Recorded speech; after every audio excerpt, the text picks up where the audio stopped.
Hello, everyone. Thank you for tuning in to another Rise Up Animation podcast. I'm Bobby Pontius. I'm an animation artist and co founder of Rise Up Animation. And today, I'm so excited and stoked to welcome our special guest. He's a visual development artist who's worked for films like Into the Spider Verse, Raya and the Last Dragon, Puss in Boots 2, and he's also a Oscar-winning art director for the animated short film War's Over. Congratulations, brother. Thank you. Man, nice intro. Hey, and is the co-founder, it's not even done, man, and is the co-founder of his own startup animation studio, Impetus Animation.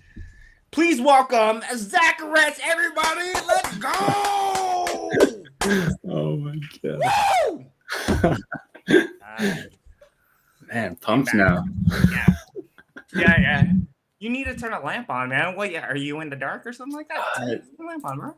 Let me see. Yeah. What happened? I saw you earlier and you were in the darkness, or you were in the light. Now you're in the darkness. I got a light here. You're good. There you go. Perfect, man. Yeah. I think I've got all these windows around me. I'm surrounded by trees. I love so it. My whole room is like a little green, and then when a cloud goes over, it just goes dark. Oh my god. That sounds perfect, man. That sounds like the opposite of where I'm sitting at right now. If I look outside, it's my car and a bunch of ants, and a hose, spring hose. Yeah, man. I didn't know. Well, I didn't know you were in New York, and you're gonna take that road trip out to Utah soon. So, hey, man, good luck, man. Keep us posted on how that lumberjack nature wilderness lifestyle suits you, especially as an artist. That's so awesome. That's the goals, huh? Yeah. As soon as I'm out there, we'll plan a trip. We can do a bunch of like man stuff, like split fire. Yes. Hike in the mountains. Might have to fight a bear. My neighbors sent me a picture of a moose. A bear? A moose walking through our properties. And also a mountain lion, or a bunch of mountain lions. Dude, that is scary. Mountain lion? Oh my god. Anyway, man, let's dive into the episode, man. Yeah, because I'm tight. You didn't sneeze, but let's dive into the episode, man. I'm really excited to have you here, brother. It'll be good to catch up again. We are also live, so as people kind of like file in, if you have any questions for Zac, drop them in the comment section on YouTube or Facebook. Hopefully I did this right. Hopefully this is my first time doing this. Hopefully it's kind of live across all platforms. Who knows, Zac? I mean, yeah, we'll see. But right now I've got we're going to record this and I got a few hot topics for you, brother. And starting with the most important one that everyone's dying to know. What is your current arm wrestling record? So when you posted, when you shared my story, like arm wrestling champ or whatever, someone messaged me and was like, "Hey Zac, remember like a few years ago when I beat you? So you're not what? I guess I lost once. Oh my gosh. Yeah, I'm gonna have to train harder and wrestle that guy again. It's like elementary school, huh? Yeah, me and you are always like super close. And I pull it off at the end.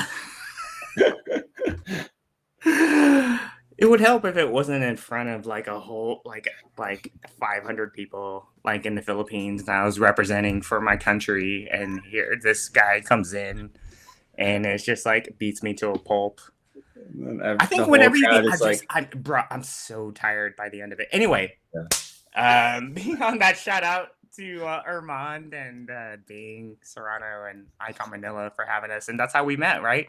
It is kind of funny, man. Like you're the closest person that I know in the industry that I've never worked with before, which is kind of wild. Huh.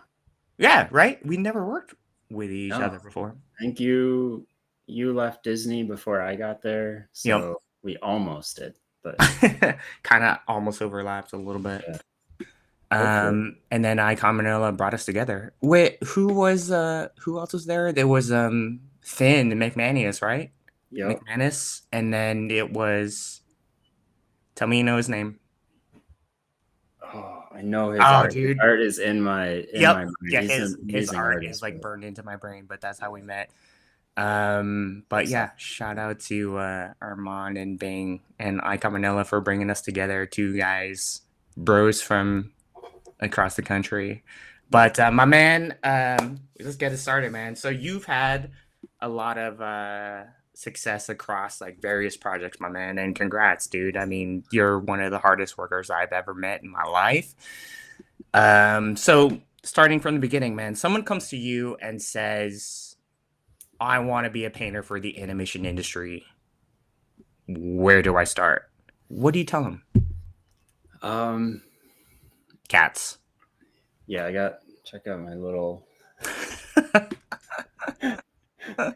cheese puff. I Dude. found her in my grandparents, or it's a him. I found him in my grandparents' barn. Oh my So I was goodness. like, "You are coming home with me, you Oh my gosh. little thing." Like, remember when we saw that cat, that little cat in Boracay? It was Yeah, like a tiny rat. And you're like, I was like, Zach, just put her in your pocket. yeah. And yeah, anyway, what'd you tell him? Um, usually, usually what yeah, I think what you have to do is get like 1,000 paintings out of the way. Because you're gonna do 1,000 shitty paintings before you start doing good ones. And like, if I could go back into time, I would not try to do like these creative illustrations or anything like that. Like end of like high school, college years, I would just do hundreds of studies.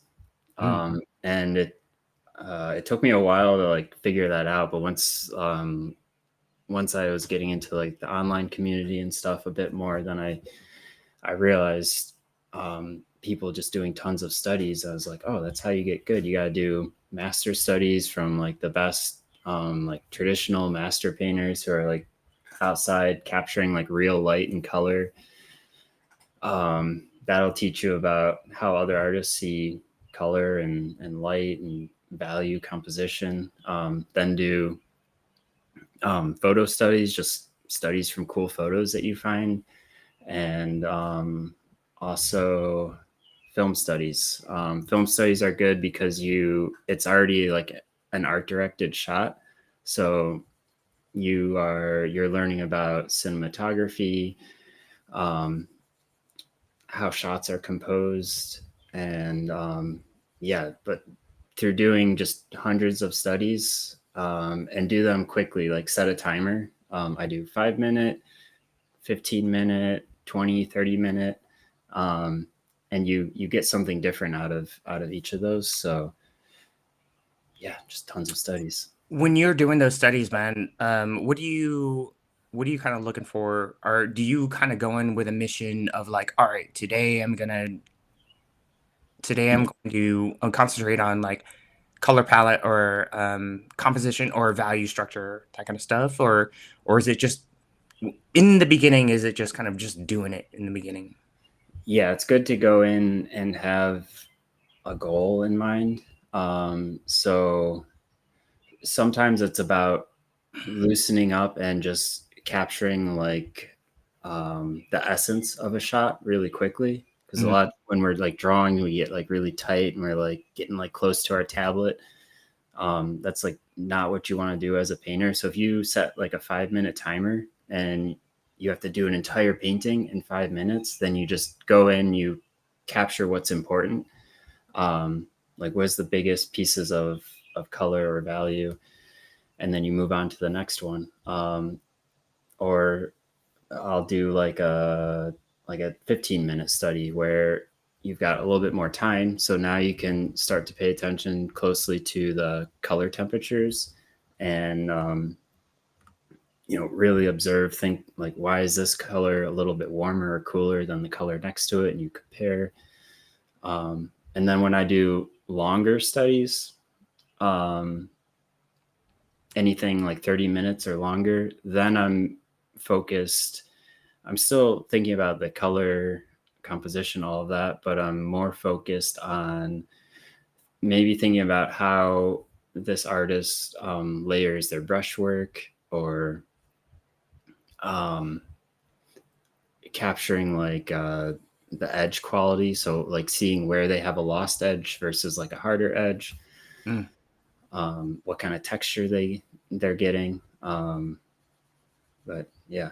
How do you kind of transition all these skills once you kind of like put in your 1,000 hours and 100 paintings and that kind of stuff? How do you transition that into a Viz Dev portfolio? Um, I take it I take it kind of in baby steps. Like after doing all those studies, Yeah. then you can find like a photo of like an environment, and then you find, so you're basically going to copy that environment, but maybe use a color palette of a master painting. So Oh, that's hacks, yeah. life hacks. Yeah. and Yeah, then that's and then cool. you find a couple characters, like say you find like characters in another photo, you put Mm. those characters into there, so you're using three different references, so you're not just doing a photo study, you're Yeah. combining a couple things, and then that becomes a story moment, and then you can build off of that. So that's like kind of step one. Then you can start to add in more references, be more creative, but at least then you're setting yourself up for success early on. hmm So is that to your point? Is that developing the foundations as well as what would apply to what a studio is looking for? Yeah, because when you get launched on an environment, or a part of the script to work on at work, your first step is to start doodling compositions, and then um, finding reference for that. So it can be, a lot of times you're looking at photos, but if you combine a couple photos together, you take a color palette from something different, you just piece it all together, and then you're not like fully coming up with something from scratch. You're like setting yourself up to win, I guess. Gotcha, gotcha, gotcha. And I didn't have this written down, but like, what do you? How much value do you place on like artistic like voice? With a lot of aspiring students like coming in and developing their portfolios, and how do you weigh the artistic voice versus the fundamentals? Um, so yeah, fundamentals super important. Like you need to master values, perspective, color, temperature, all like the basics. But then I think your artistic voice kind of comes in after that. So a lot of times Naturally, when we're sorry, sorry, naturally, you feel like it comes in like naturally? Yeah, yeah. yeah, because when we're starting out, we're copying a lot. So maybe you're influenced by a couple artists. Maybe um, you start to paint a little close to them. But like as you keep going, and as you bring in more influences, um, you're looking at more like master paintings. You're like, oh, I like how this artist, I like his brushwork, I like this artist's color. You can start, as you go on your journey, you start to pick different influences, and that kind of becomes your style, and it should evolve naturally. I think it's best to not really think about it, not try to paint in a style. Like it should come from you. It should come from your influences, painting and drawing outside. Like how do you capture like the gesture of an environment, or the people walking by outside? Yeah. Like everyone's going to do that differently. So if you bring that into your viz dev work, that can help you to stand out. Yeah, yeah, 100%. I think most of my career has been trying to be someone else or copy someone else that I admired. Real talk, man, real talk, because I'm like, oh, I admire this artist so much, or, they've had much success. And I'm just kind of like, I'm going to lean towards that kind of stuff. And I kind of dipped into like being inspired by them, but also kind of like like kind of consumed me. Like once you're like an artist, you're like, I just want to be them.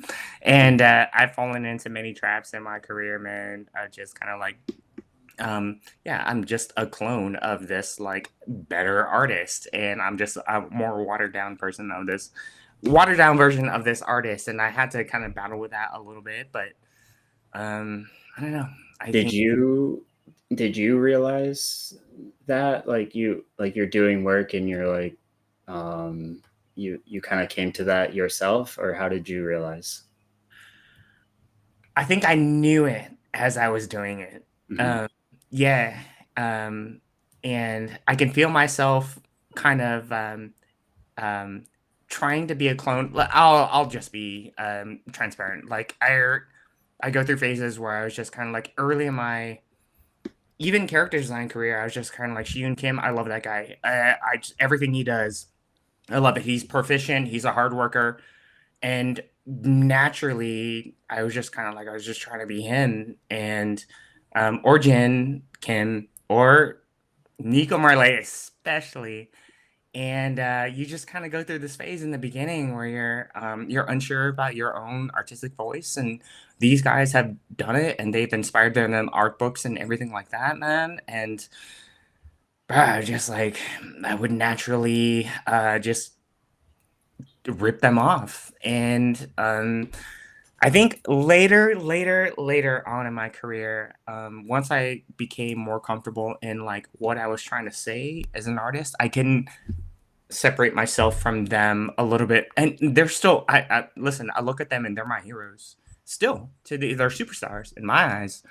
But I can look at what they do and be like, yo, dope. I will never be at that level, but I can say my own thing. I will never be the draftsman that you will be. I can say my own thing.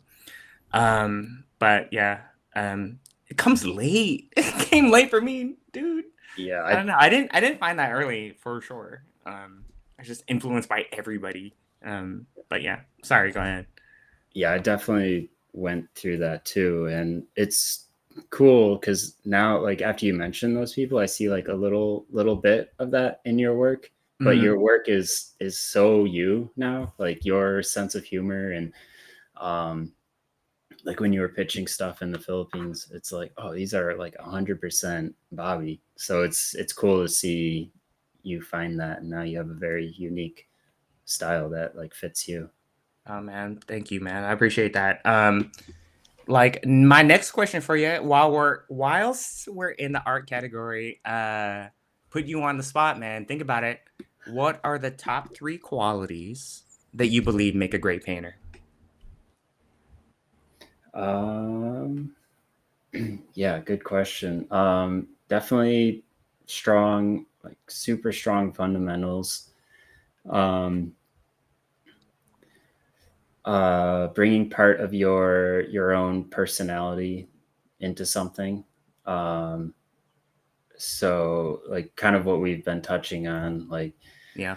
um, part of your bringing like your upbringing, your um, where you've lived, how you go out and you see the world, bring that into your work, because when you see someone's portfolio, you want to hire them for them, not because they're like a rip off of some other artist. And then the um,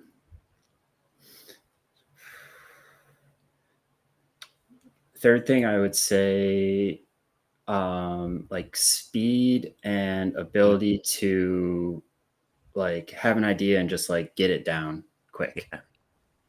Because that's like you're hiring an artist for their mind, not for like the way they render something, or like anyone can like make something photo real, but it's nice to see someone who you can launch them on an assignment, and they can shoot back a bunch of sketches in a couple of days of like unique ideas, and you're like, oh, that's how this person sees the world, or how they interpret it. Like I didn't think of that. That's like a unique thing. So Yeah.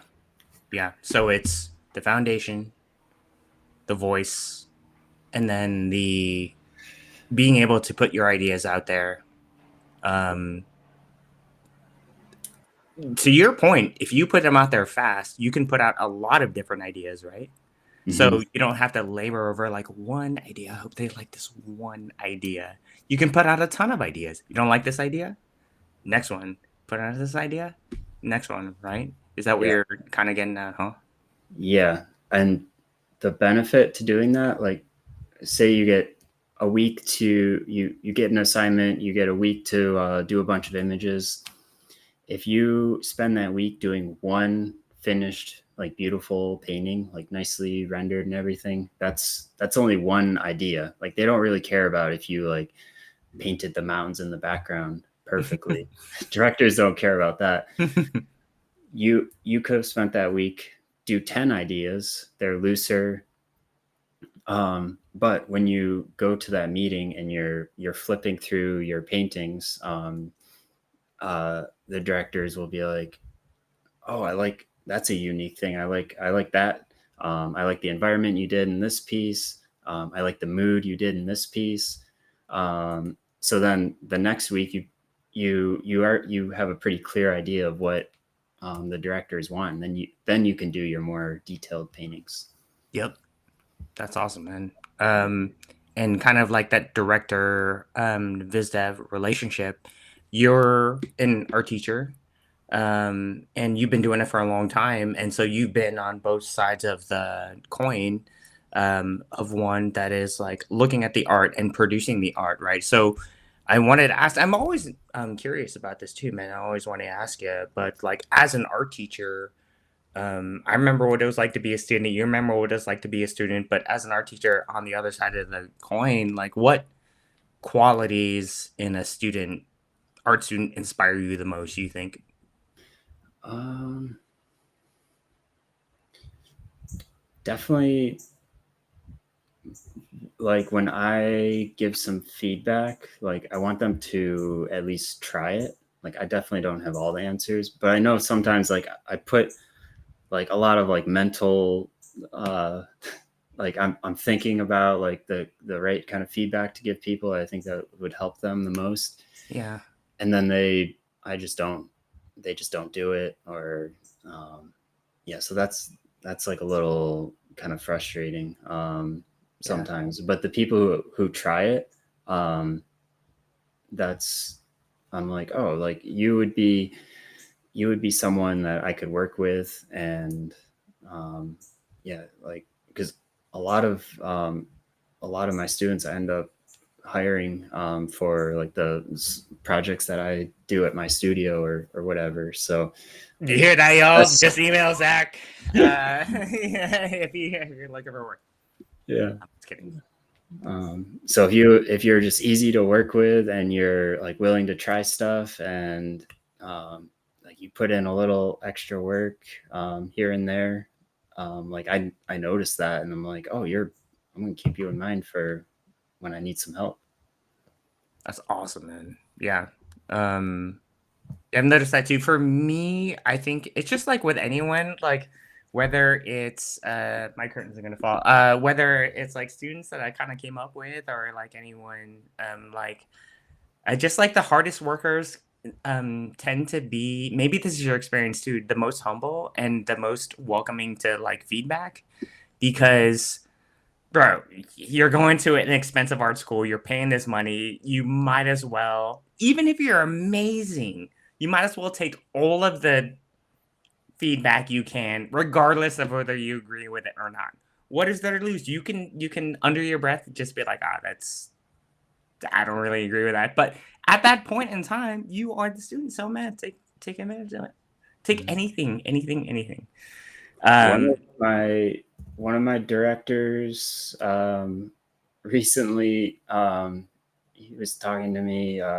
He was like, we were starting to build the art team for this movie, and he was like talking to me about some of the artists. He was like, I really like this artist, like his style is like perfect, but I can't hire him because he's really difficult to work with. Oh, He's like a wild card all the yeah, time. yeah, yeah, yeah. So it's so important to just, when someone gives you feedback, to just do it and try it. Like, even if you don't agree, you have like other ideas. Yeah. Do what your director says, and then in addition, try a couple of your other weird ideas, and then you satisfy yourself. You're showing more stuff. Yep.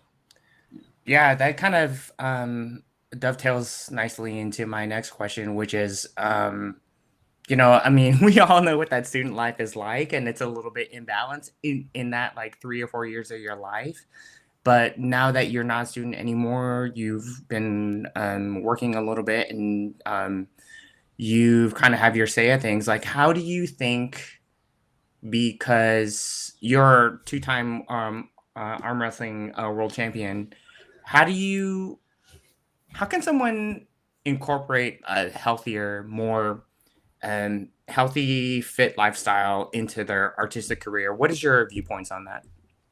I think you have to make it a priority in your life. Um, um, and it has to be something that you do consistently.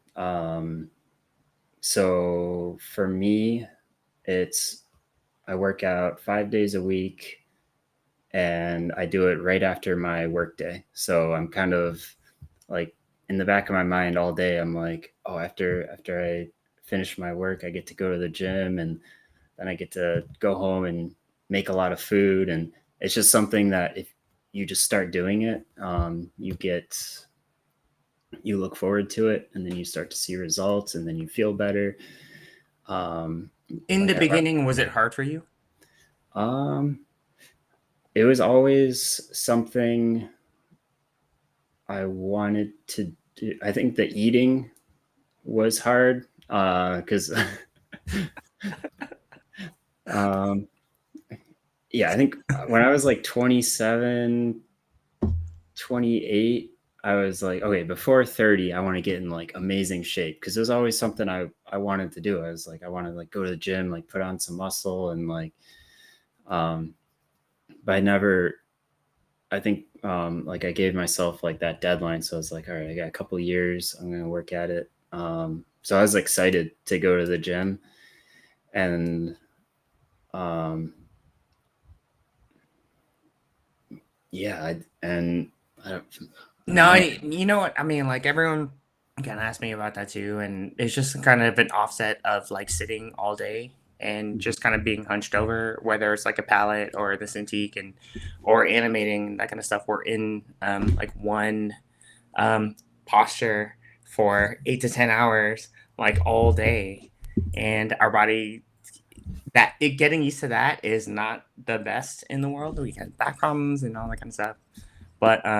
But yeah, just a way to offset that. Yeah.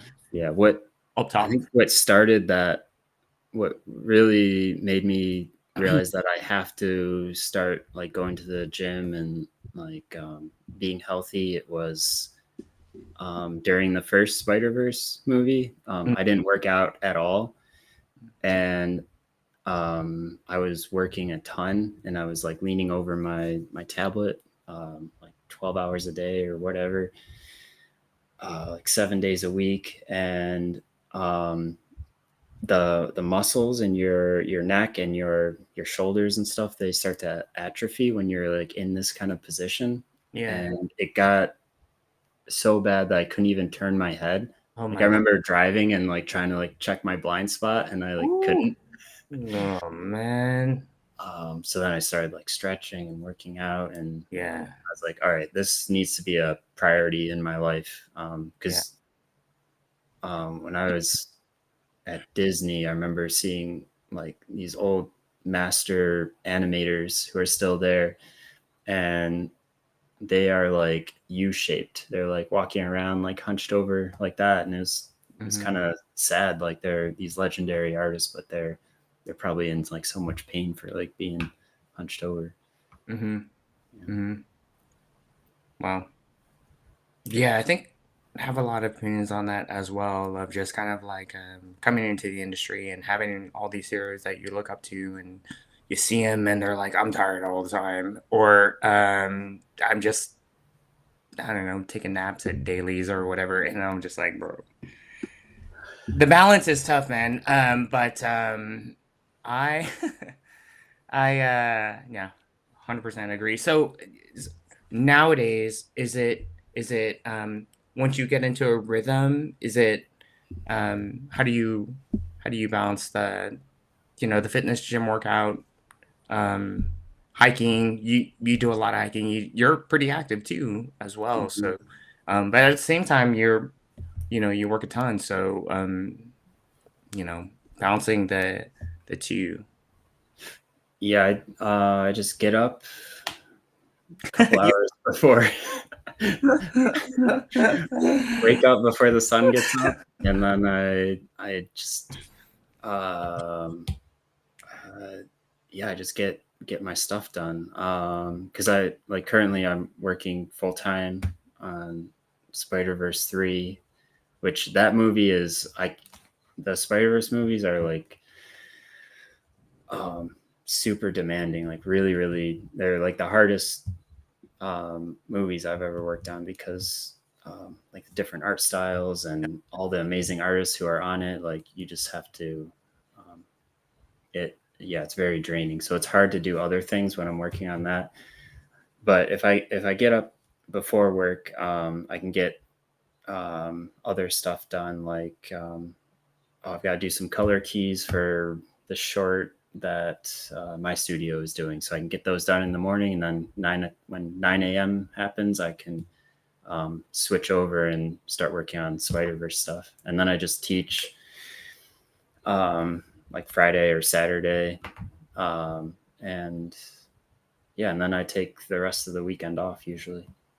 That's wild, man. You're so busy, dude. Pivoting a little bit, my man. That made me think of like really quickly when we were in the Philippines. Me and Zach traveled together in the Philippines, and we were together for like 2 weeks. And our daily routine was wake up 5:30 in the morning, and then go to the hotel gym and work out for like an hour, and then go to the buffet, and then go to the beach, and then just do whatever extracurricular thing, and then right, nap, and then go out again, and then yeah, that was our days. It was wild. Yeah, that was amazing. That was so good. Glad you booked us hotels with gyms. Yeah, oh, dude, that was like 100, like number one. But yeah, Zach woke up every morning, man. He was like, "Yeah, let's go, let's do it." And he works out with no headphones, which is wild. No music, no nothing. Um, so pivoting a little bit into industry stuff, man, and what people are kind of dealing with nowadays, man. So, um, industries change. Industry is like different. Even like a year ago, 2 years ago. So with the advent of like everything, and I haven't had to ask your opinions on this so far as a friend, but like, how do you think an artist can survive in the world of AI sort of generated art now that the sort of thing has changed? The zeitgeist has changed a little bit, and then everything has changed. Like, what are your opinions? And you can spitball anything that comes to your mind. Mhm. Yeah, I think something that I've noticed, like a lot of studios are starting to use AI generated images to do some biz dev work and stuff like that. So now more than ever, you need to stand out and be unique, like what we were talking about in the beginning.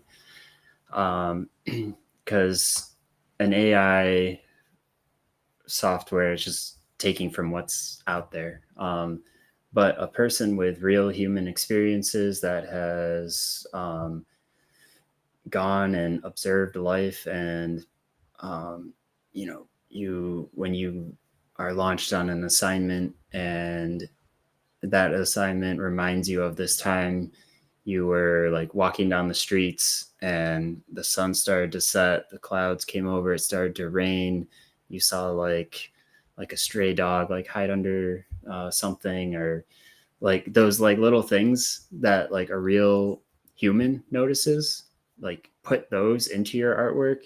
Um, and that's how you will stand out, get, that's how you can kind of fight AI, I think. Um, So it sounds like I love that, man. And it sounds like kind of like drawing from your real personal internal experiences, and that's what you have to bring to the table. exactly. Love What it. do you think about it? I don't know.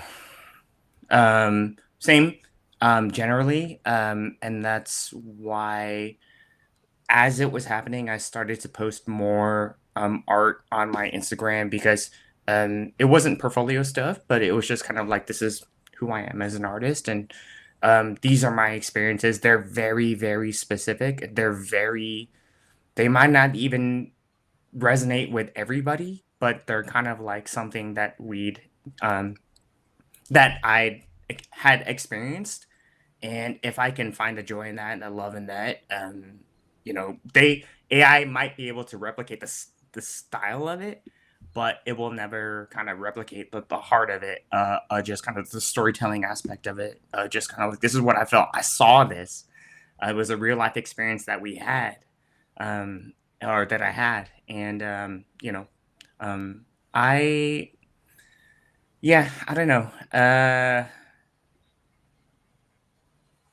Yeah, it the only thing I do know is that I'm trying to find a way to illuminate for young and up and coming artists or artists that are already in the industry how to navigate that kind of thing, and keeping up that conversation, right? Because it's not going to go away; it's here to stay, and that's why I asked you the question of just how do you navigate that?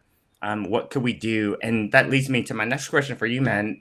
Like, how do you think an artist can like leverage AI to work for them? Because it's just gonna keep getting bigger and bigger. Do you think there's a way that artists can leverage AI, or do you think it's kind of like a separated thing, for artists?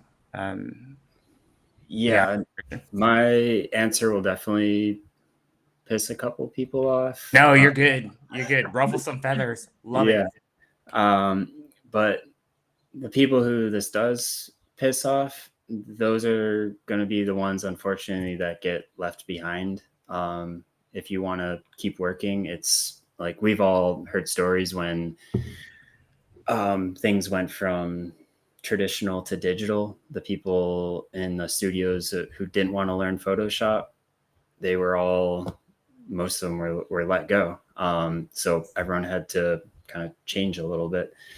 So I think using AI as an artist, it's going to become a part of our workflow a little bit. Um, for me currently, I have I, I haven't been paying too much attention to it. I know there's a lot of controversy with Adobe, Yeah. but I don't know. I haven't looked into it too much. But the stuff where you can the AI features in Adobe right now, where you can like find like a piece of a reference and then extend it, and then it like fills in. Like just in finding references for stuff, that has opened up so many doors, because you might find like a little piece of like a street corner, and then you extend it, and then it gives you, it's going to be all like kind of like janky and weird, but it gives you some ideas Yeah. that then you can paint from. Yeah. Um, and I paint everything in like one or two layers. So like the tool where you like lasso something, like I painted some like characters in one of my pieces, and I was like, oh, I want to draw new characters, and I was stupid. I like merged all my layers, but I just lassoed those characters and AI filled them, and then it just filled it in, and then I just painted new characters. I was like, that's a huge time saver. So I'm not letting like AI do a bunch of my work or anything like that, but it's just like those little kind of the tools that you could use are really helpful. And I think the positive, thinking positively of AI, like it should be there to help us, So say it takes 2 days on average to do a painting or something. What if using some of these tools, they get a little bit better, they can kind of like help you. What if it cuts that time down to now in those 2 days you can do 4 paintings or something? Because at the end of the day, we're hired for our ideas. So if we can come up with more ideas, I think that's a benefit. Yeah. Yeah. Yeah. Dude, your kind of anxiousness about this, like that conversation, is like something that I really feel in my bones because I use it. I probably won't like disclose like 100% like what I use it for, but I try to balance both sides of the equation of like, okay, it could help me in this aspect where I'm not strong at, and that not even just write or not even just art, also writing, also like anything. Mhm. And at the same time, I'm super sympathetic for the fact that a lot of art is stolen and used without like artists like discretion, and 100% agree and understand that kind of stuff. At the same time, there, yeah, it's a larger conversation. I think in I will say this. I use it on being someone that kind of like takes projects around town and pitches whole projects around town. It helps as a sounding board, whether it's as like art feedback or writing feedback. I will say that much. Hmm. And yeah, it's wild. And I pitched whole things where it's a little bit of both and goes off well. And you're kind of like, oh, that's why I asked you the question of like, how do you utilize AI to work in your advantage? And to be fair, 100% not about like stealing artists' art and claiming it as your own. That's 100%. I would never do that. But I mean, it's here to stay, and whatever advantages you can use to kind of help optimize whatever you're trying to do creatively. And a lot of it is very shitty. I mean, like, like now, and then you kind of take those ideas and you can like run with it. Anyway, Yeah. I, Can I just say, like, yeah, I totally agree. Like, I think it's I think it's disgusting. Like, just typing something in and like generating some like shitty whatever. Like, that's the side of AI that I hate. sure. So yeah. Yeah. Make me a painting in a Zac Retz style self portrait that I can hang above my mantle place. Let's do that. We should do it right now and see. Oh my god. So okay. So moving on with the industry stuff, man. I mean, thanks for sharing your opinions on that. Um, right now, man, we're going through a lot of tough stuff, and a lot of people you probably talk to are like, Zach, there are no jobs right now. What do I do in the meantime? What do you tell those people?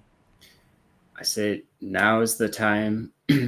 um, don't whine about it online or throw a pity party for yourself. Like, now's the time. If you're not working, like, build the sickest portfolio we've ever seen. Do something like so cool that, like, when a director is flipping through Instagram or something, they see your stuff and they're like, oh, we got to make a movie like that. um I think that's the attitude you have to have. Like, if I'm not working on a movie, I'm developing my own little stories. So, um, if there is a lull in the industry for me, if I'm out of a job, I've got all these little stories that I can like uh, finish up and put online and show what I can do. It Recently I saw, well, it's like every day you see people like, oh, I'm looking for work, and like I'm definitely like sympathetic towards that, but these same people, they're not, a lot of them aren't posting new stuff. And that's how you get work. Every single job I've gotten has been from a director DMing me on Instagram or ArtStation or something like that. Um, I've never gotten a job through applying online or anything. So it's, Yeah. you got to keep putting stuff out there. Yep. Yep. It's just kind of like just listening to a bunch of podcasters before, and just kind of like action whenever you're feeling anxious about something, and like just whatever's gonna happen, just take action. Oh, Um, can I want to add yeah. another thing. Yep. Yep. I was talking to my class about this yesterday, actually. I was like, we're artists. We have this skill, and sometimes we think like being a biz dev artist is all that, like we just have that goal and that's all we're going to do. But there's so many other ways to make money as an artist. Mm. Um, there's animated TV commercials, there's video games, there's kids books, uh, YouTube, Gumroad, um, all these ways of making money. So you should have like a couple sources of income. So you're not reliant on some company that could fire you at any moment. It's probably similar to you. When I started in animation, everyone warned me. They were like, um, you got to be prepared because you'll get hired for a movie, and then 3 months later the script goes into rewrite and they fire the art team, and then you got to like look for a new movie. Or one job is only a year long, and then when that movie's done, you're out of a job, you got to find a new one. So you always got to be like having an updated portfolio ready to put out. So in the back of my mind, I was always like, okay, I need to have some kind of backup plan all the time. That's one of the things I admired about you, man, is that you've kind of transitioned away from, not away because you still have a relationship with the studios and that kind of stuff, but like, most of us coming out of school were like, I want to work with my dream studio and work there forever, 20, 30 years until I die. And then maybe had that kind of same notion in your recent kind of artistic career. You've kind of like ventured away from that. You've started your own studio. You still do work with the studios, but you're not dependent on the whims of a studio slate anymore, which is awesome. And all that to say, I think a lot of, myself included, can follow in those kind of footsteps, or at least kind of like that mentality. What do you think? Yeah, definitely. I didn't like the idea of 100% relying on a studio to survive. And I also didn't want them to tell me, okay, next you're going to work on this princess musical that I don't care about, or Mm-hmm. some movie that I'm just not passionate about. Mm-hmm. Because like I love painting and drawings so much. I want to work on projects that are going to push me as an artist, and I want to be on stuff that's going to be inspiring. So I kind of want to pick and choose, Yeah. and just kind of being outside of the industry a little bit, and um, just having the mindset like I am post a ton of work online, so let Yep. studios come to me. Mm-hmm. Um, so yeah. Love it. Are Um, you currently like freelancing on multiple things? Because you're not full time anywhere, right? no, I did the kind of went that same route. I'll just say it. Like I hadn't worked in. I left the studio system like full time thing a year ago, and then just went on the Wild West journey of like coming up with projects and pitching them around town with an agent. So it's me and kind of like we're like cowboys out there, like pitching to every studio out there. and many TV series features and all that kind of stuff. And you meet with everybody. And so I probably pitched to 90% of America, or like at least Hollywood, every studio in the world, they all know me, and just kind of had this like, pitch, and it's a wild one. It's scary. It You don't get paid obviously until you sell something, but I will say there's something about that waking up in the morning and just being like, all right, I got this pitch. It's this project. All right, Bobby. Okay, let's go. It's like a personal thing, you know? And it's all up to you. It's you and 8 executives on a Zoom. Like around, Oh, you like do it on watching Zoom? you. Yeah. Dude, I've done that many times. Like 20, 30, 40 times already. And then you kind of get a sense of like what any studio is kind of looking for. Like Leica is different than Sony, is different than Disney, is different than anyone, right? So you can kind of like sense the temperature in the room. You got to be aware of that too, whilst pitching what you're pitching. And so you got to be like 100% like aware and all that kind of stuff. And it's scary, it's vulnerable, but like at the end of the day, you're like, at least I did it for Filipinos around the world. No, I'm just kidding. So do you have to like adapt your pitches to match other studios, or do you just go in as 100%. oh wow. I change it every time.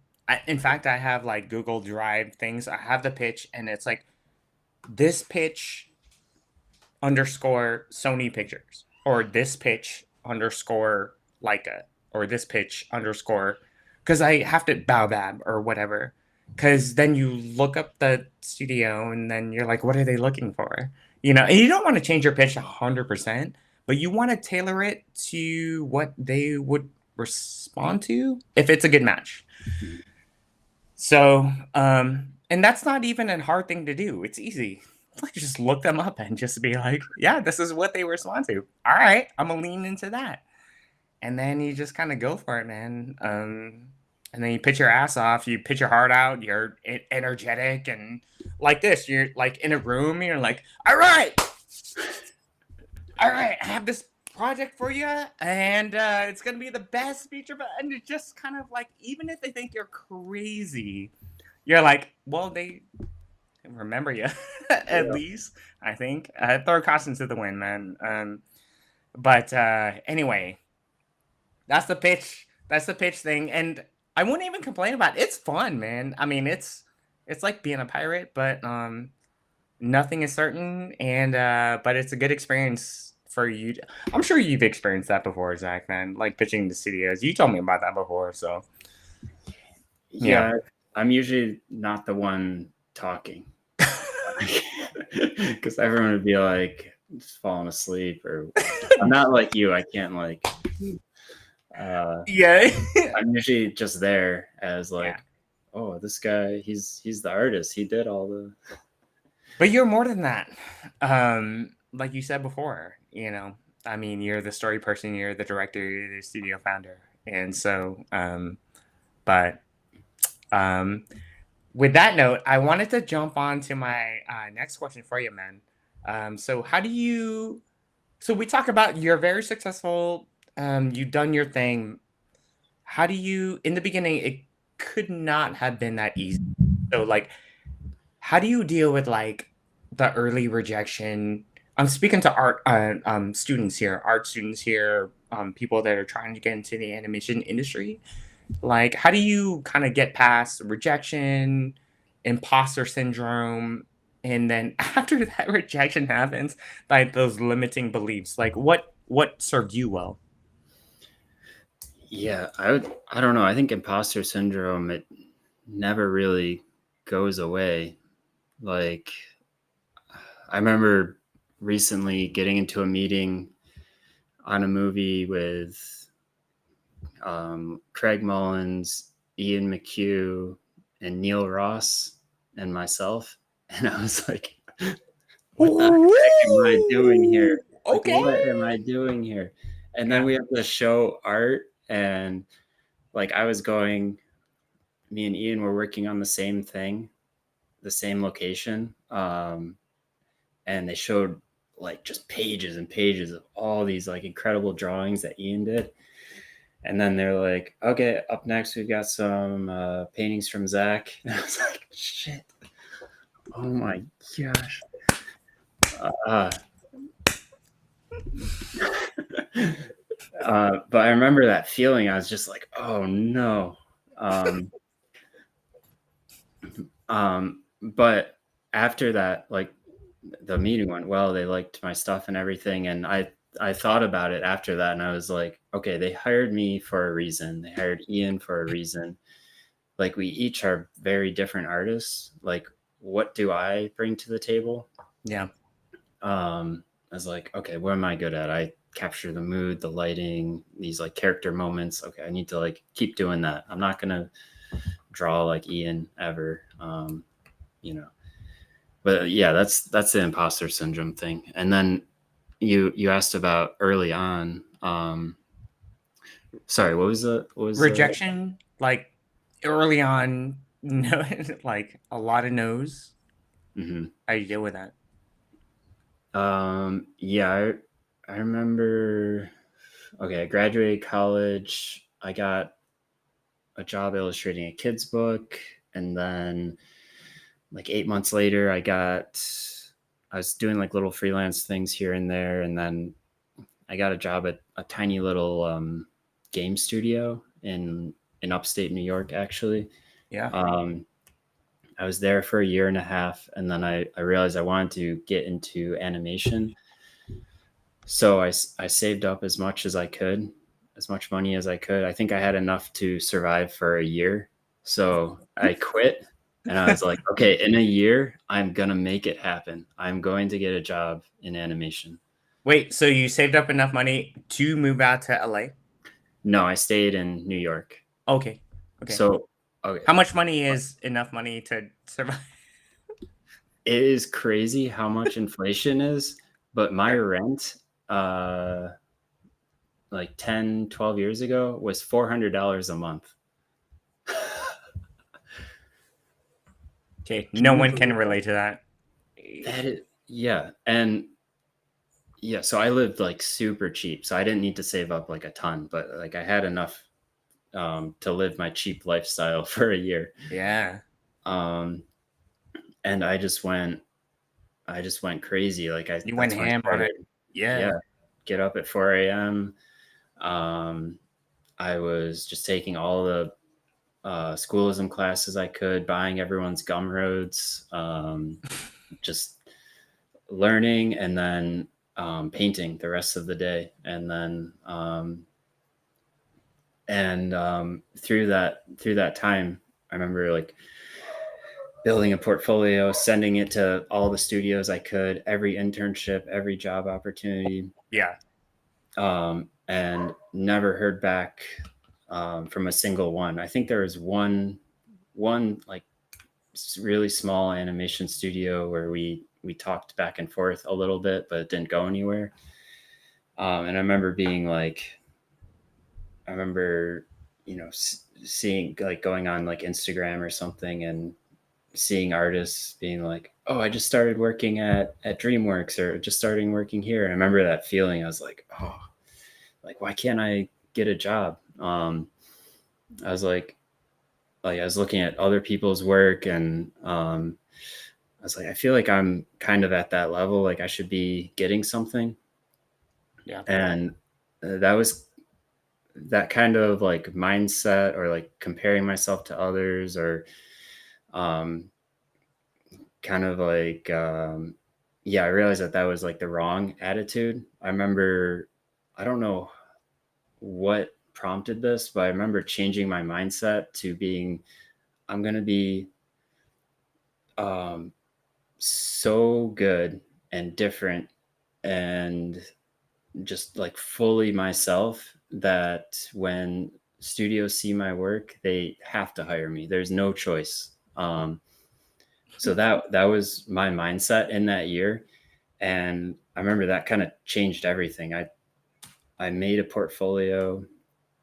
I started doing work that was like really personal to me. Like I love like being outside, like exploring like abandoned subways and factories and getting like chased by police. Like that was the kind of stuff I did in high school. So I made a portfolio of these two kids and a little like robot like exploring. I just put them into different environments. I did like a new VizDev painting every day, like really quick and messy.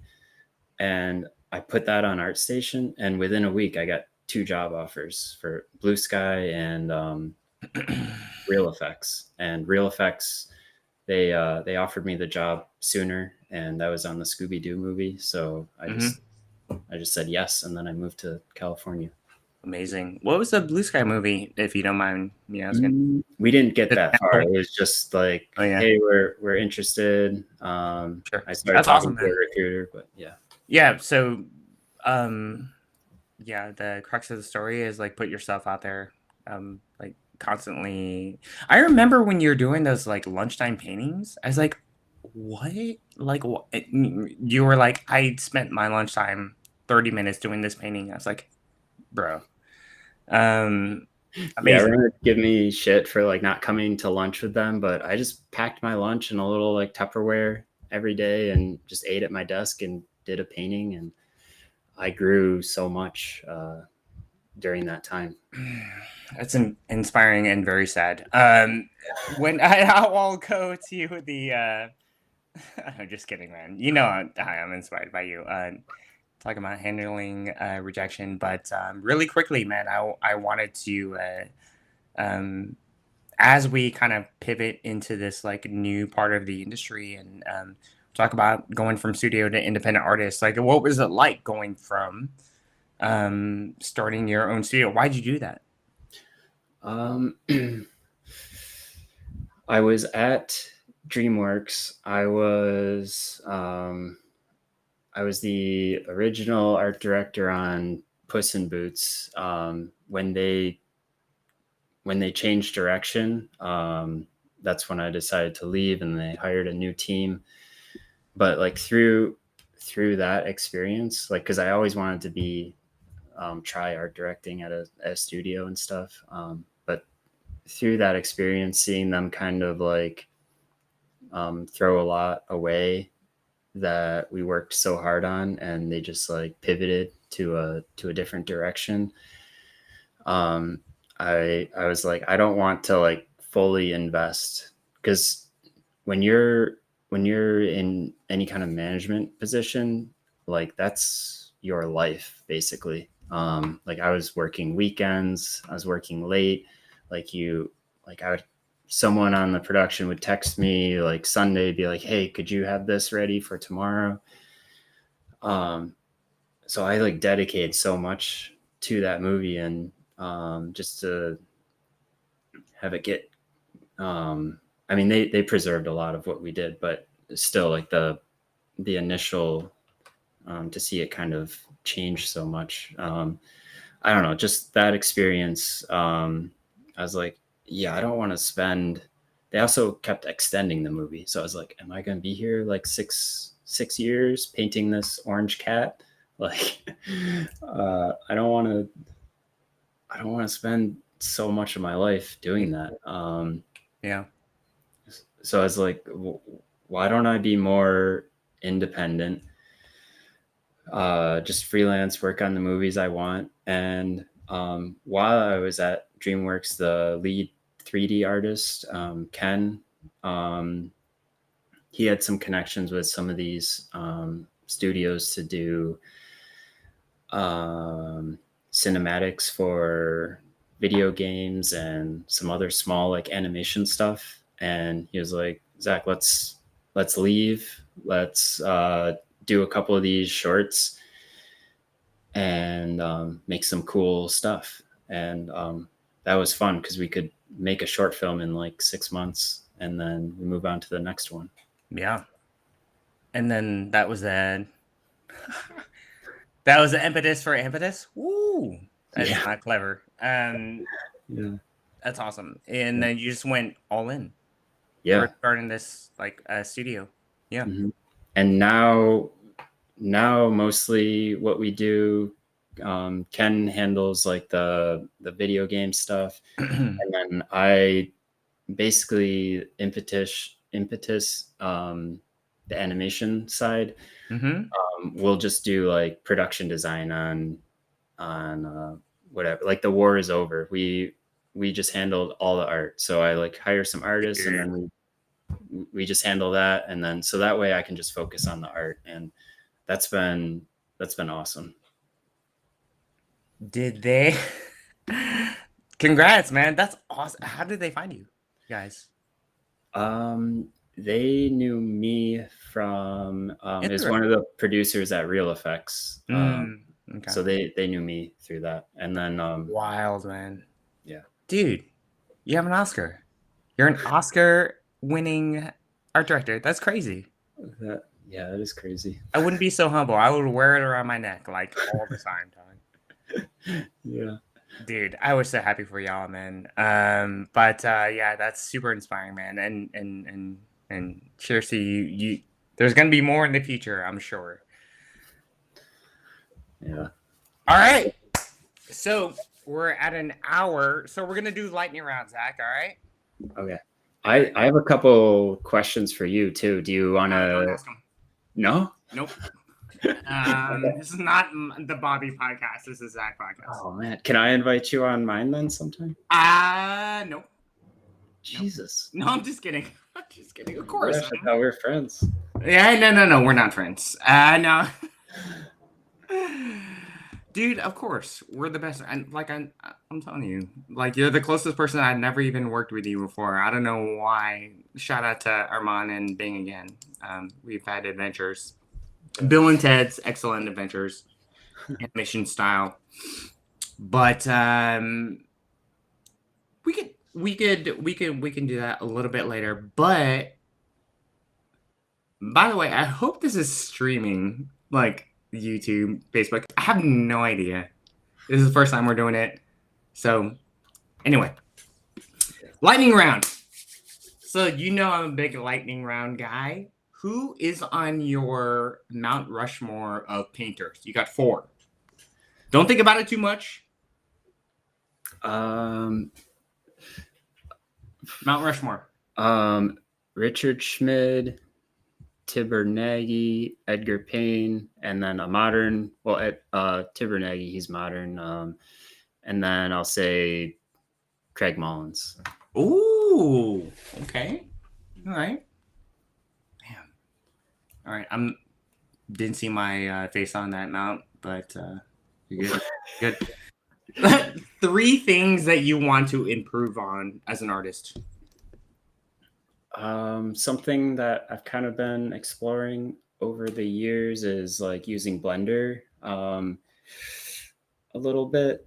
So I want to find a way to do like I want to explore, like right now I use Blender as part of like the sketching process, but it'd be cool to use Blender in part of like the finished product. So like I played with it a little bit, but like moving a camera like through a painting. I want to like try more stuff like that. Love it. That wasn't the question though. 3 things you want to improve on as an artist. You asshole. Oh, 3 things. Well, I want to get better at the Blender stuff. That was. I want to get better at anatomy, figures, and one other thing. I'll say storytelling. Oh, okay. What's up, Aaron, Sam, and Mike? Good to see y'all. If y'all have a question for Zach, please put it in the chat. I'm gonna keep going on my dumb questions. So, what is your electric chair food? The food that you're sitting in the chair, the wardens have all of the resources to get you anything. What would you have? Some like country style, like chunky mashed potatoes, some fried chicken, uh, and for dessert, maybe some ice cream, like I don't know, like cookie dough ice cream, maybe. Awesome. Aaron. Aaron asks, when do you know a painting is finished? That is always a difficult question. I think it's when what you're trying to get across reads. Yeah, it's Deadline? yeah, deadline. Yeah, deadline. Usually I give myself a deadline, like 30 minutes is up. Let's go. Yep. Yeah. You gotta do what you can in that day or whatever. So There was always kind of like a thing where it's like, am I over rendering this thing? And something that I always kind of go to is the story point coming across. And if I go beyond that, you're going beyond when the painting is finished, I think. From my perspective, I think. So yeah, I agree. Electric chair food was mashed potatoes and fried chicken and thing. Okay, cool. What makes you feel like a kid again? Oh,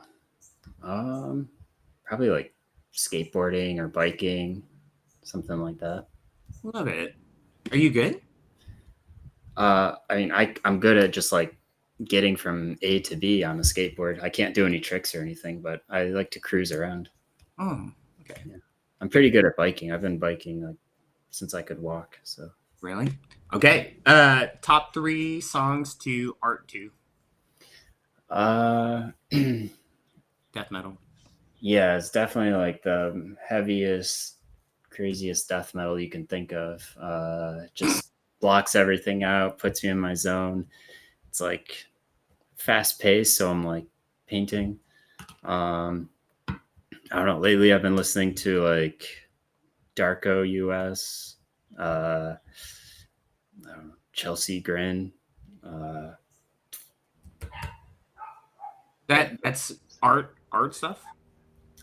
Yeah, like heavy. Yeah. Art stuff. Oh, okay. Okay. You say art stuff, or Yeah. you said what music? Yeah. Top 3 songs to art to do art. Oh yeah, yeah. Well, those are 2 bands. So. I know, man. Yeah. Aaron says, when do you know a painting is finished?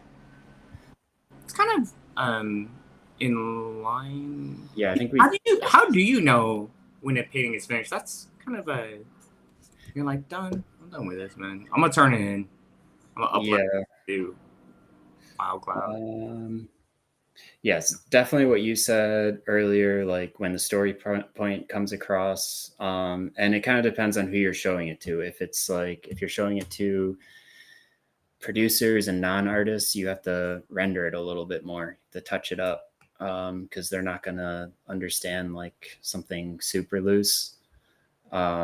So I just keep in mind like who's going to see it. If it's for myself, then I'll probably keep it on the looser side, so then I can generate more and try more things. Got it.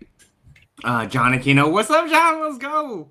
Bobby, is there a future project you both will be collaborating on? And I would never work with Zac in a million years. I heard he's really hard to work with. Actually, I heard that Zac is like the most lovely person to work with, and super proficient and super just cranks out so much like great work. And from what he's told me before, just the most collaborative person in the world. We just never.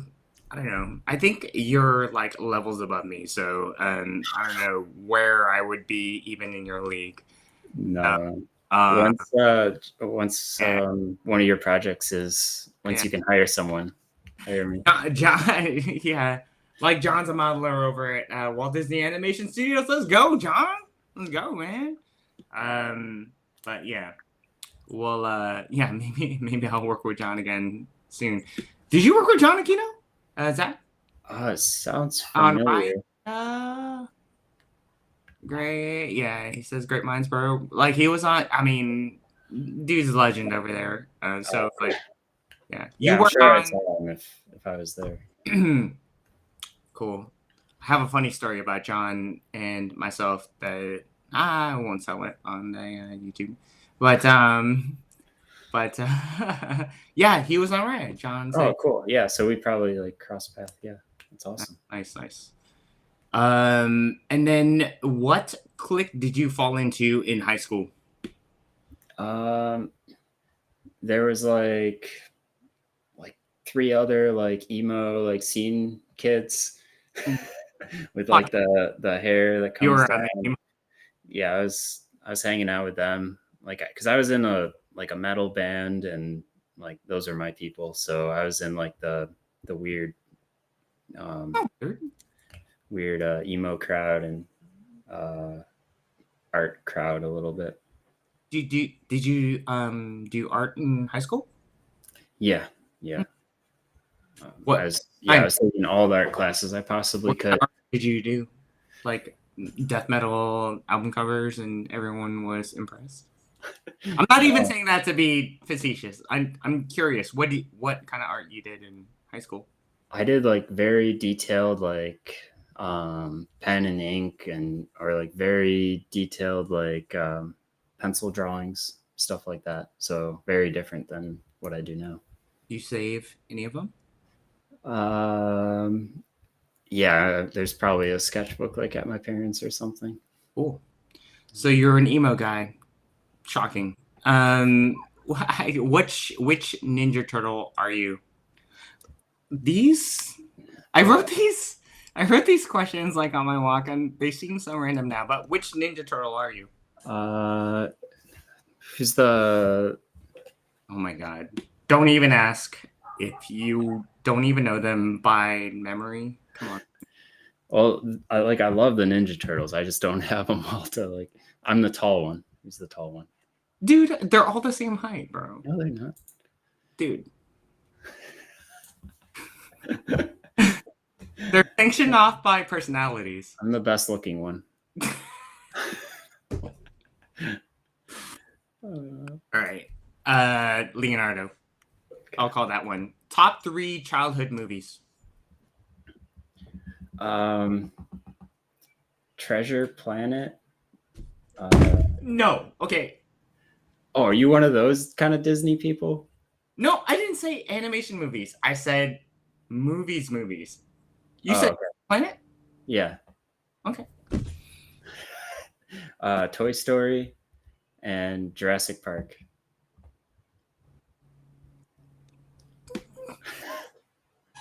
Why are you judging me? But It's Treasure an opinion. Planet above Jurassic Park. Oh, they're not in order. Those are just Okay. like in order. Probably Toy Story because it was so like groundbreaking. Like that has inspired me as an artist, and then Jurassic Park, and then Treasure Planet. You know what? I judge you about Treasure Planet, but every time I watch that like Goo Goo Dolls music video, I cry my ass off. You know when his dad leaves because my dad left. Oh yeah. Same shit. So that segues in a good way. Last time you cried at a movie, Oh, huh. Treasure Planet. Actually, I had a tear in my eye in um, Inside Out too. Hmm. I didn't even like the first one that much. I was like, is okay, and like Pixar's been I feel like has been letting me down past 10 years. But I went to see Inside Out 2, give it a shot, and I thought it was really well written. The characters were great, and you really get a connection to them. Nice. I haven't checked it out yet, but you cried at that? Yeah, a little bit. A little bit, a little tear, or a lot? Like a little moistness. I had to like wipe it. God. I don't I've never like cried at a movie. Ever? No, never. Before that, you don't remember the last time you cried at a movie? No, I've never cried at a movie. You seen Shawshank Redemption? Yeah. No, no tears. No tears. Have you seen Up? Yeah. No tears. No tears. Maybe a little, just like a little. You gotta like.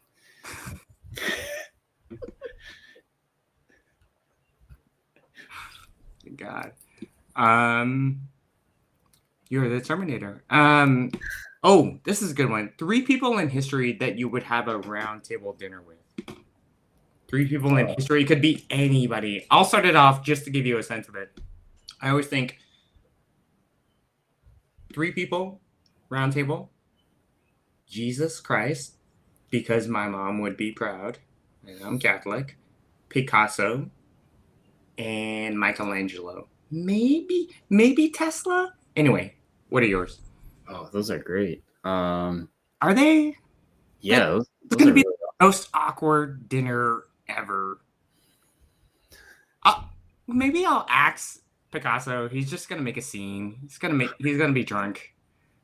I'll be anyway. Go ahead. Sorry. Um, Walt Disney, Hmm? maybe. Uh, do Walt Disney. Richard Schmid. He kind of recently passed away. Oh, okay. That'd be good. I'll do my other favorite artist, Edgar Payne. Ooh, okay. So 2 painters and Walt Disney Yeah. and you. Mm-hmm. But you guys are gonna talk about painting all night, and then Walt is gonna be like, "What's alla prima?" I feel like he would like. He He's would an get it. artist. He would love it. Love it. Yeah. Better superpower: being invisible or flying. Oh, that's a good one. I mean, being invisible, I feel like like you're kind of like sneaking around. Flying I would do flying because then I could like get to where I want to like easily and avoid traffic or whatever. Very logical. Yeah. What about you? Okay. Yeah, being invisible is kind of creepy, huh? Yeah. I think I do being invisible. So I can Yeah. be. What could you do? You could like you could stay in the movie theater all day and just watch all the movies. Oh, that is so much more pure than I was thinking. I won't get into it. Last one. Go-to karaoke song. Oh, well, I can't sing at all. Like I just Yeah, I know. uh um Is yeah. it metal? Yeah, it'd have to be something metal where I just So you would go to a Korean like karaoke bar with friends, and the first thing that you would do is like dial up a death metal song. yeah, if I was ever in that situation. You're gonna have no friends. It's okay. By the night's over. It's okay. Uh, awesome, man. That's all I had. Yeah, these it was a good catching up with you, dog. And yeah, thank you for like coming on and catching up and yeah, sharing your thoughts on anything. What do you think? Is there anything else? Like, I reached out to you because there was a little bit of a concern that I had with like people kind of coming up in the industry and aspiring artists to trying to break into the industry, and it's so uncertain right now. Like, what would you say? You know, what kind of things would you impart advice or nuggets of wisdom? Yeah, I know it's kind of a scary time, and I think in the next like when I listen to like podcasts and things, people say our world the way it is now, it's going to be totally different in the next 5-10 years. Like so many jobs are going to be um, replaced with AI and robots, and like Amazon and all these companies are already doing that. So just imagine in 10 years, the world is going to be totally different. And we can't really predict or know what's going to happen. But throughout history, there's always been artists, and there's always been a place for artists. So I think we need to keep an open mind and know how to kind of evolve or change if we have to. And learning art is not, it's not going to be a waste of, or a yeah, a waste of time or anything, because um, no matter what, we can pivot and do something different. Like I mentioned, all these different ways to make money as a painter. Like my brother, he traditionally paints, and he has a very successful career just doing big oil paintings. And um, I think in terms of animation specifically, I'm sure. I think art teams might get a little bit smaller as like AI can like help more of us or whatever. But what that means is you just have to find that unique thing in you and stand out. And maybe it's a little bit more difficult to get a job, but this is the most, like, I wouldn't want to do anything else. This is the most fun thing. Like I couldn't imagine my life not doing this. So it's worth the sacrifice you have to put into it. I know I cut myself away from, friends, family, and just like focused on this for like that year that I was talking about earlier. And um, it was well worth it, because now I'm doing what I love every day. Mm-hmm. Mm-hmm. Yeah, and yeah, I think what to your idea before of just kind of like what can you do what is the art that you can produce that can only come from you.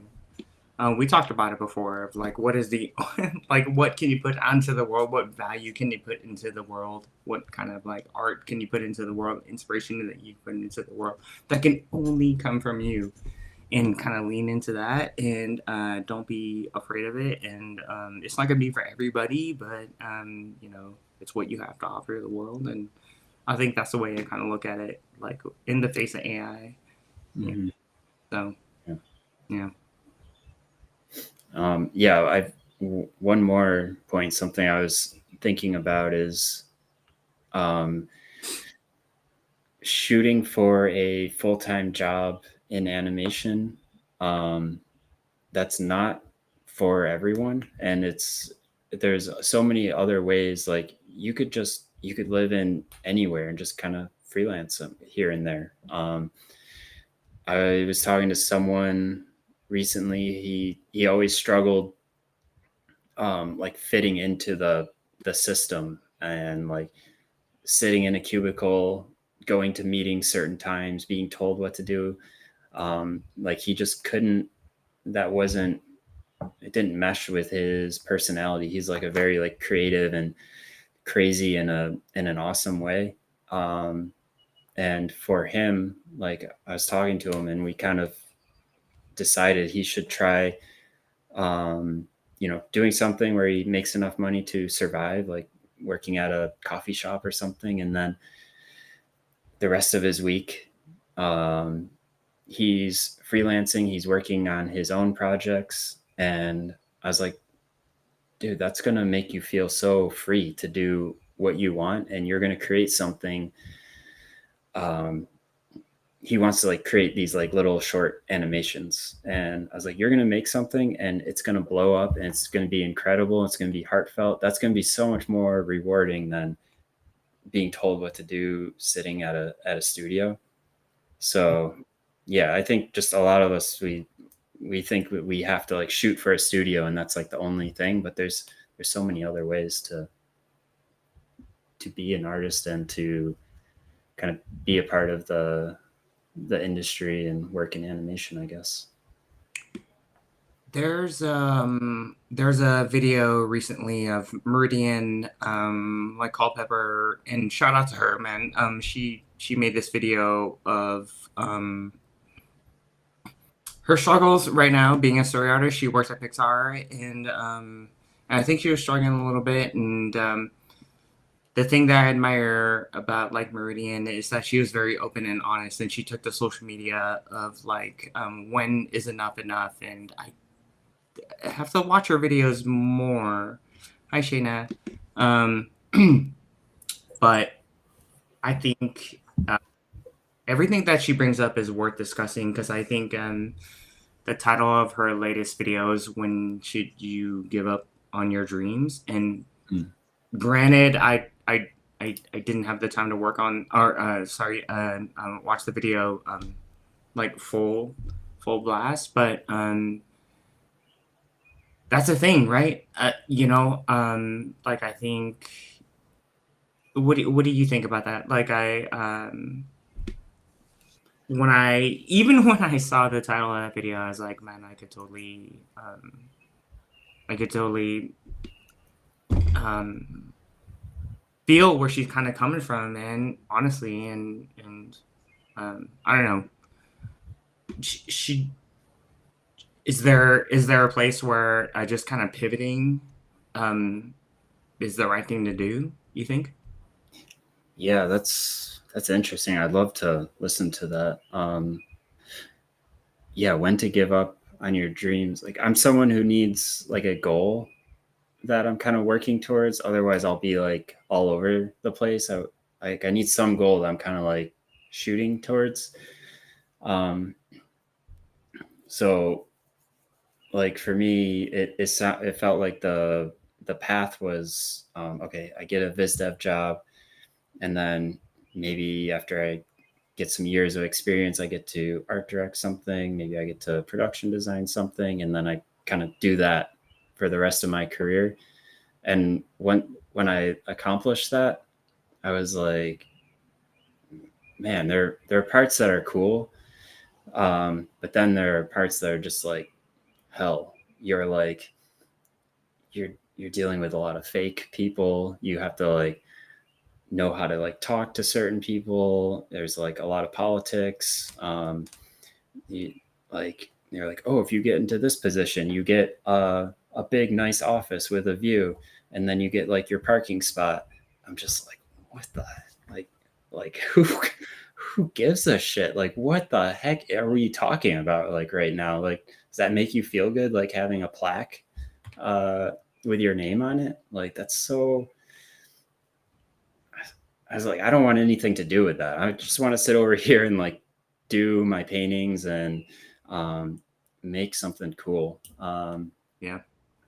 So I was like, yeah, I'm not going to fit into that kind of world.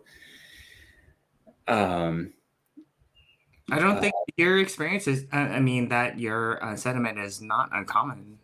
Yeah. Right? Yeah. So that's why I like, kind of being living where I want, and just working on what I want, picking the people I want to work with, and when there is a really cool like project that I get to like art direct or something, then I'll do it. But I'm very very picky, I think. Yeah. What do you think about that? I was thinking that there are just a lot of like aspiring artists that even want to do one movie, a fraction of what you did, and how they can kind of navigate their path right now. I mean, I'm just kind of putting myself in the shoes of an artist that's just graduating, and industries in disarray. But there is the lure to kind of like attach yourself to a studio, but also at the same time, there's a lot of benefit of just like creating a brand voice for yourself on social media, so that people come to you versus you chasing after studios. They'll be chasing after you if you kind of constantly kind of put out like you did, the good work and the work that you're passionate about that spoke to you and spoke to your aesthetics and that kind of stuff. So um, yeah, any insights on that? I just kind of like it's a scary thing, man. Like a student, man. Oh my gosh. Um, Yeah, I 100% agree. And I don't know if you've felt this, but the past 6 months, like this new year, there's been a lot more projects starting up. yeah. So I think people should be like, now's the time to, I think we're kind of coming out of that slump. Mm, At least it's felt that way to me. So, yeah, I think we're going in a positive direction. awesome. Yeah, man. Right on. Shanna says, I would love to animate, and I agree. We're here to create and spread joy. Yeah, 100%. Yeah, I think that's why we're kind of doing this. There's rightfully so a lot of, um, downturn in the conversation online, especially. And I just worry what that looks like for people trying to get into the industry. And Zac has a lot of like positive insights, and he puts on a podcast as well of just kind of the positive outlook on it and how you can be independent of a studio and how you can kind of like voice your own creative journey, outside of that and be independent from that. And man, even if we're just kind of like blindly optimistic, I would rather be in this camp than joining the just being upset about like everything else. So Yeah, that's what we need to do, because we don't know what's going to happen if you're just online complaining.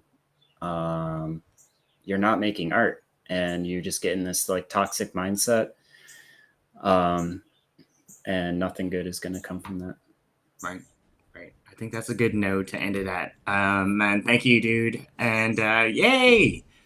I was like, I'm gonna have a conversation with Zac. It's gonna be 15, 30 minutes. That's like hour and a half. But thank you so much, man. I appreciate you.